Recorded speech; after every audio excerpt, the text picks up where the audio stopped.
guys, ngayon nagluluto po ako ng kakanin. So, yung aking niluto ko kanina ay bibingkang kanin. Ganito guys, inuhulma ko siya dito. Sa linera ng medyo bland. Tapos, ganito yung ginawa ko. Ayan. So, ito, papatungan natin yung ganito. Yung kanyang sauce. Lapit ba ang tawag dito? Pero mamaya na, dapat ito ay malapot na malapot. Okay, tapos nun ay air fryer natin. So, ayan. Mamaya ulit. So, ayan guys. Ilalagay na natin yung kanyang latik.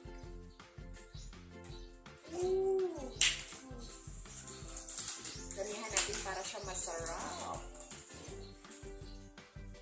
Masarap ito guys. So, ayan. Yum. Tapos, yan natin. I-oven. Walang oven, syempre air fryer. Wala naman tayong oven. So, yan, dagdagan pa natin.